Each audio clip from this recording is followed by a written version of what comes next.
Hi everyone, Psalmist David here with another fresh bread, word of inspiration for you, and then we will have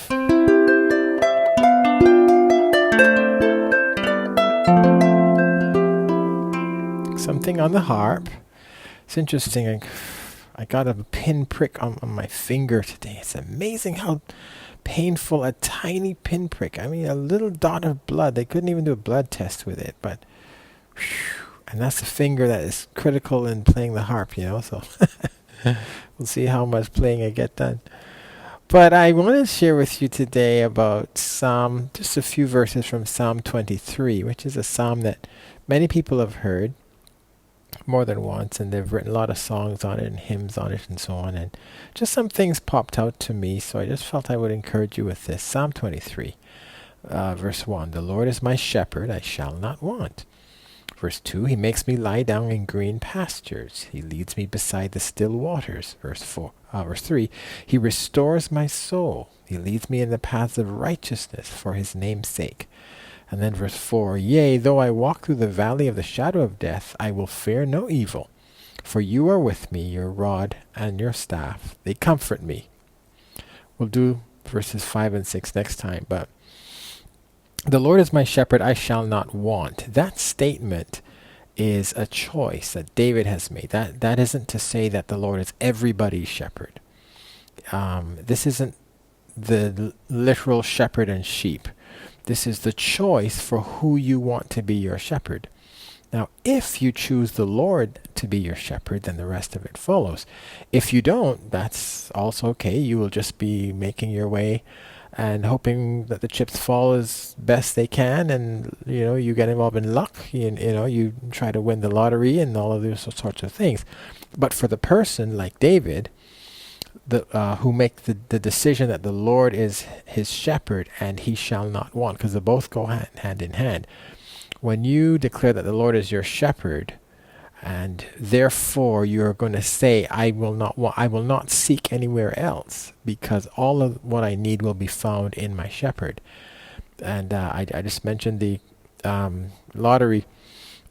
There are people who try every time it's out, every week, every day. And there are some people who say, you know what, the Lord is my shepherd. I'm not going to try luck. I'm not going to force it and try to do other things. The Lord will be my shepherd all the time. So that's what that verse 1 speaks about. Then verse 2 says, "He makes me lie down in green pastures." So coming out of that, you will now see God's part of it. So when you choose God, he says, okay, I'm going to give you green pastures and I'm going to lead you beside still waters. You won't have to fight for your food. You won't have to worry where your next meal or sustenance is coming from, because I will take care. I will lead you into green pastures, lead you beside still waters. Verse 3 says, "He restores my soul." So, when you need to be brought back in, when you need help, you need healing. He says, "He leads me in the paths of righteousness for his name's sake." See, when you choose God as your shepherd, the Lord is my shepherd. When you can say that, see, he will lead you in the paths of righteousness because his name is at stake. You've entered into God, I'm going to make you God. And so God says, yes, you are my child. And so therefore, I have to lead you in the path of righteousness. Now, if you find yourself going down the path of wickedness, I would dare say maybe you've chosen that, or you have put righteousness aside for a time and said, look, I don't know that I can trust that. Let me do this way because I think I can get through better here.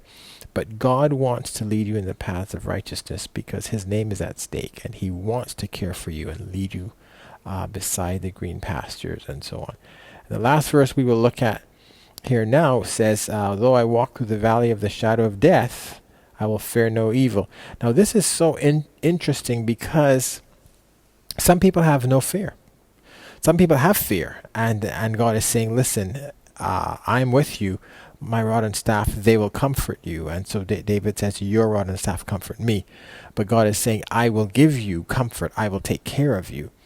But there's some people who don't have fear. So they don't fear people. They don't fear things.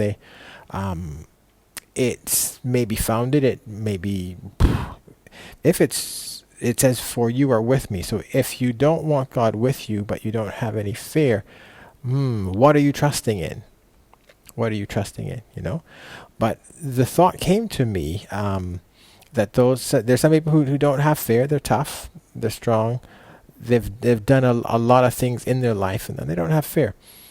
But it may not be fear for you. It may be fear over somebody that you care about dearly. So I know many mums and dads that care deeply about their children. I had this good friend, and three sons and one daughter, and the boys were all like him, tough, rough, tough, but the daughter was a soft one, and she worked in a bank, and one day some guys came to rob the bank, and his daughter was the teller that I don't know whether it was a knife or a gun or whatever weapon, but they held her up to get the money that they needed to steal. And this gentleman, for years afterward, would melt every time he's telling you the story, because his daughter, clearly, this valley of the shadow of death was what she went through. And he cares so much about her that it brought him into the picture. And he was so glad that God was with him, because that's all he could do. When he heard he was miles from the bank, but even if he couldn't burst in there, these were armed guys who were coming to rob this bank. And so God is saying, even though you walk through the valley of the shadow of death, and it comes to everybody, whether it's your own fearlessness and it happens, or somebody close to you, but knowing that God is with you and his rod and staff comforts in all those situations. And so, my friend, wherever you are, you just need to say, God, I want you to be my shepherd. And then you will not want. And all of these things will follow, and he will comfort you in all of these things. So this is the first part of this Psalm 23, and I just pray that it blesses you this day. And we'll see what the harp has to say with my little finger that's hurting.